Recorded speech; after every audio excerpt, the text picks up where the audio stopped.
कैलाश विजयवर्गीय खुद हमारे साथ फोन लाइन पर बातचीत करने के लिए हैं। कैलाश जी, बहुत स्वागत है आपका टीवी9 भारतवर्ष पर। आज जो आपने कहा पतंग कट सकती है जब चाहे तब टीएमसी की सरकार की, इसका मतलब क्या था? और 41 अगर इधर आ भी जाते हैं तो क्या अंकगणित वाकई उनके पक्ष में नहीं रह जाता?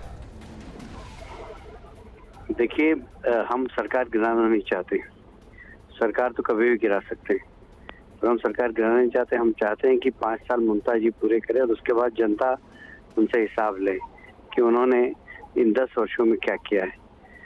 तो सरकार गिरना होती तो हम कभी की गिरा देते, क्योंकि टीएमसी में जिस प्रकार का असंतोष दिखाई दे रहा है हमें, तो बहुत सामान्य बात थी। फिर दूसरी बात एक ही कि हम हर किसी को भी बीजेपी में नहीं लेना चाहते। जो लोग भाईको के साथ कोल माफिया में हैं, भाईको के साथ गौरू माफिया में हैं, भाईको के साथ गोल्ड माफिया में हैं, भाईको के साथ सिंडिकेट राज में हैं, उन सब लोगों को हम लेना नहीं चाहते। तो हम भी सिलेक्टिव मेंबरशिप देंगे बीजेपी में, हर किसी को नहीं देंगे। इसलिए यदि कोई बीजेपी में आना भी चाहेगा तो हर कोई नहीं आ पाएगा। तो पर हाँ, हम तो समझते थे कि जनता में आक्रोश है, बाद में पता लगा कि पार्टी में आक्रोश है उनके खिलाफ, ममता जी के खिलाफ और भाईको के खिलाफ, पर उनके परिवार में भी अब लोगों में बहुत असंतोष है। तो ये सारी चीजें सामने आ रही है। कैलाश विजयवर्गीय जब कुछ कहते हैं तो उसको हल्के में नहीं लिया जाता। वो मध्य प्रदेश के मामले में भी जब उन्होंने ये कहा था कि जब अगर हमको किसी दिन छींक आ गई तो सरकार गिर जाएगी, और सरकार वहां गिर गई। जब आप यहाँ कह रहे हैं कि सरकार की पतंग कट सकती है तो लोग इसके मतलब निकाल रहे हैं, आपने ये बयान दिया क्यों अगर आप सरकार गिराना नहीं चाहते तो? देखिए, मैंने बताया कि हम काट सकते हैं पतंग, पर हम नहीं काटेंगे। हम पूरा समय ममता जी को देना चाहते हैं कि वो काम करे। हमारा डेमोक्रेसी में विश्वास है। जनता ने 5 साल के लिए उनको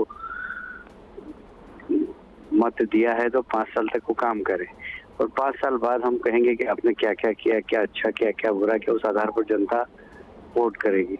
हमें लगता है कि जब 5 साल में ममता जी जनता के बीच में जाएगी तो निश्चित रूप से जनता उनको नकारेगी और भारतीय जनता पार्टी को मोदी जी के नेतृत्व में 2/3 बहुमत से सरकार बनाने का अवसर प्रदान करेगी।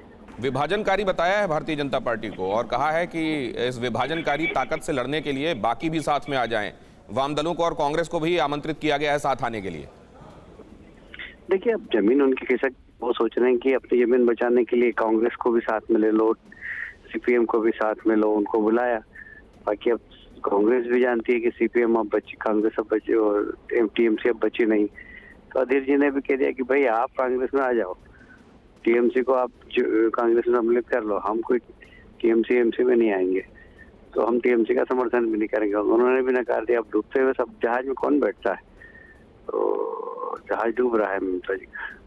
क्या इसीलिए बाहरी और विभाजनकारी बताया जा रहा है? और क्या इस बात के टेकर्स हैं वहां पर बंगाल में भारतीय जनता पार्टी को बाहरी और विभाजनकारी के तौर पर देखने वाले? देखिए, ऐसा है कि अगर इस प्रकार की चर्चा करके ममता जी समझ रही है कि हम संवेदनशील बना दें थोड़ा सा, तो इससे सब जानते हैं कि डॉक्टर श्यामा प्रसाद मुखर्जी हमारे राष्ट्रीय अध्यक्ष थे, वो बंगाल के हैं। हमने जनसंघ से अपनी यात्रा प्रारंभ की है। जब जनसंघ के संस्थापक अध्यक्ष हमारे बंगाल के थे, तो भारतीय जनता पार्टी बाहर की कैसे हो गई? नरेंद्र मोदी जी इस देश के प्रधानमंत्री हैं, बंगाल को इस देश से अलग है क्या? वो प्रधानमंत्री को बाहरी कैसे कहती है? अमित शाह जी पूरे देश के गृह मंत्री हैं। अब वो क्या बंगाल की गृह मंत्री नहीं माने जाएंगे क्या? अब वो बाहर की बोलती है। मैं समझता हूँ कि ममता जी को अपने पैरामीटर खुद जनता के सामने स्पष्ट करना चाहिए कि कभी वो कहती है कि बाहर के लोग, अरे बाहर के लोगों को आपको इन्वेस्टमेंट के लिए बुलाना होता है, इन्वेस्टर मीट करते हैं, तो बाहर के लोगों को आप बुलाती।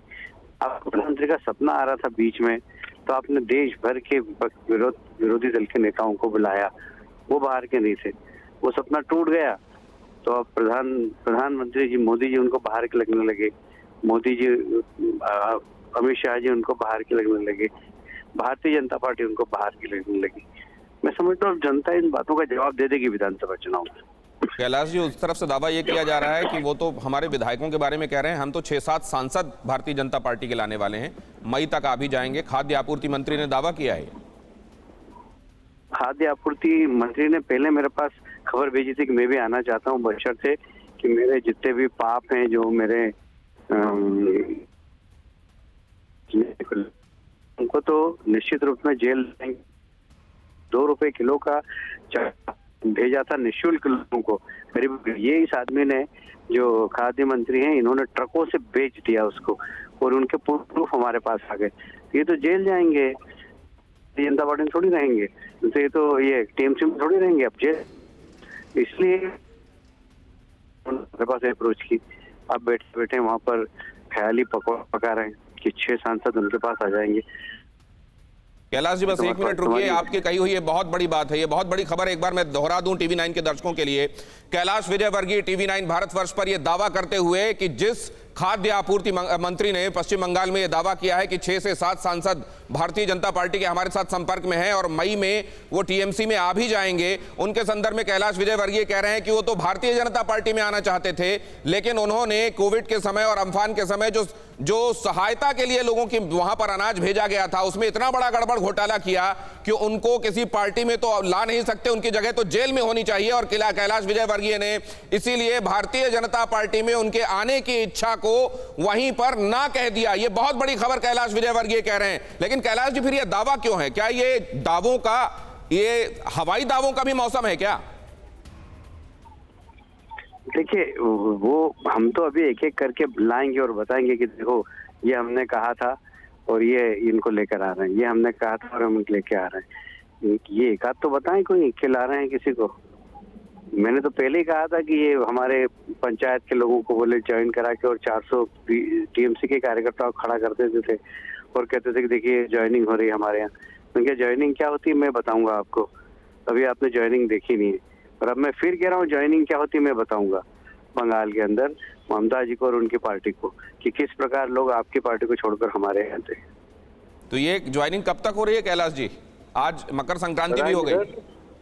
बताएंगे सर। अब ऐसा है कि आज से मंगल काम सब चालू हो रहे हैं, तो सब मंगल ही मंगल होगा, आप चिंता क्यों कर रहे हैं। परवाह देश की, सोमवार से शुक्रवार रात 10 बजे टीवी 9 भारतवर्ष पर।